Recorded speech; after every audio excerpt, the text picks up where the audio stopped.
Editor's note: the above video is from October 1, 2017. LANDOVER, MD, safety Eric Reid, who joined Colin Kaepernick last season to protest racial inequality, said he will attend the NFL owners' meeting in New York on Tuesday to discuss the matter. Reid was one of 7 49ers players to protest during the national anthem before Sunday's game against Washington. The players took a knee and placed their right hands over their hearts. "My hope is that the NFL will be progressive and utilize their platform to bring awareness to these issues for us, so we don't have to protest anymore," Reid said. Reid has stated the protest has nothing to do with the anthem, the U.S. flag, and certainly not the military. "The protest is about shedding light on issues of racial inequality and police brutality," he said.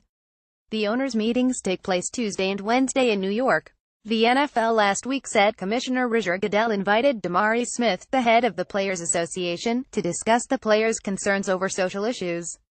Goodell sent a memo to team executives in which he expressed a preference for players standing during the playing of the Star-Spangled Banner.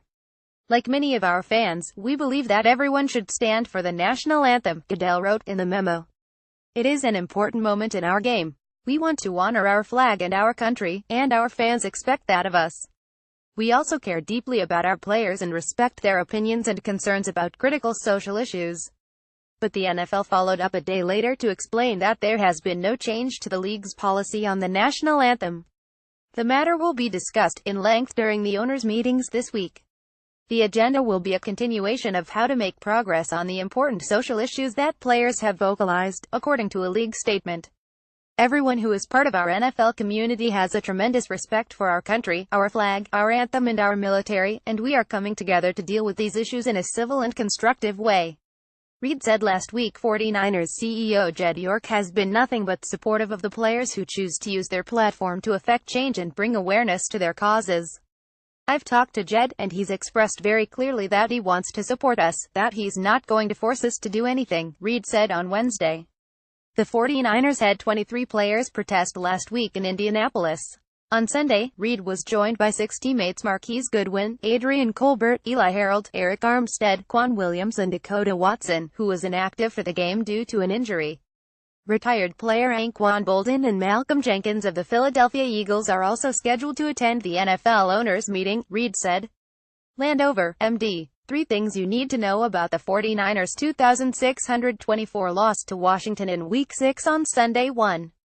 Beathard takes over. Rookie C.J. Beathard replaced struggling Brian Hoyer in the second quarter.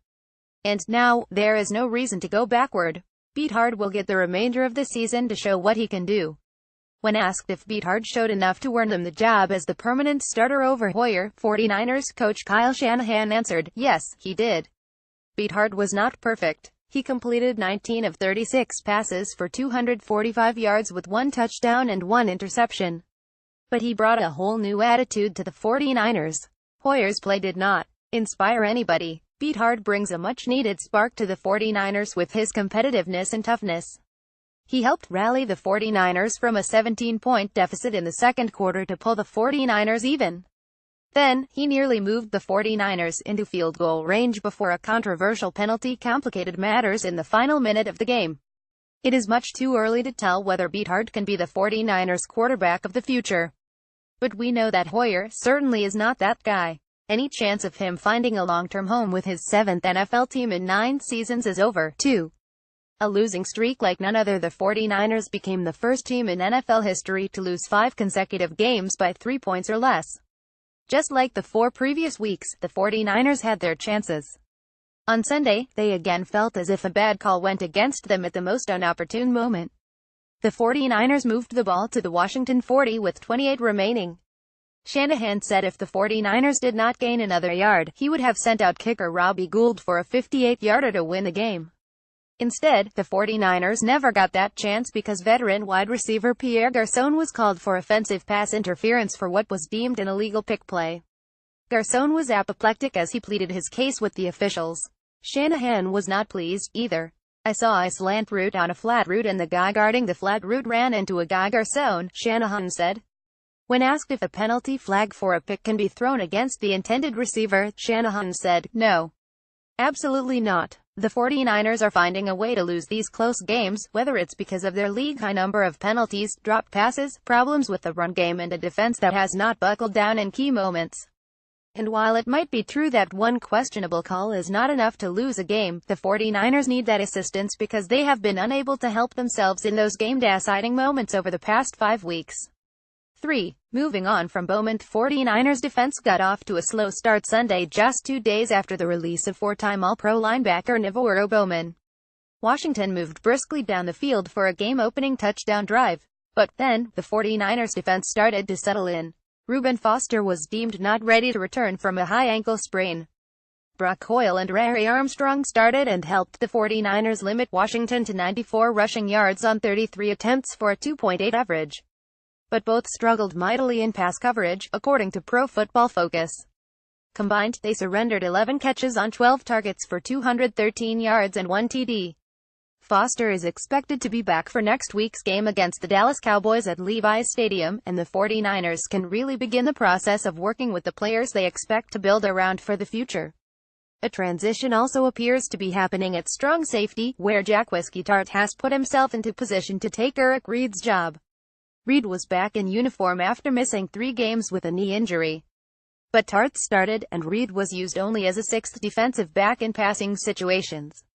Ryan Kerrigan is clearly a student of nostalgic professional wrestling.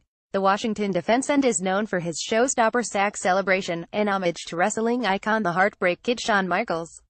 But following the Washington's Week 6 win over the 49ers, it became evident that Kerrigan had more than one finisher in his repertoire. As he exited the field following the 2,624 win, Kerrigan tapped into his inner Stone Cold Steve Austin. Steve Austin's library of quotes is as prolific as Ric Flair's penchant for stylin' and profilin', and Kerrigan chose a hefty bit to break out. Vodka, whiskey, beer, tequila, more vodka, more whiskey and more beer, Kerrigan recited as he walked off the field. Watch the video here. Tears of joy at Ryan Kerrigan 91 picked out Twitter.com 2 Akig 46 HKC, NBC Sports Redskins at NBC's Redskins October 15, 2017. Read more at NBC Sports Washington.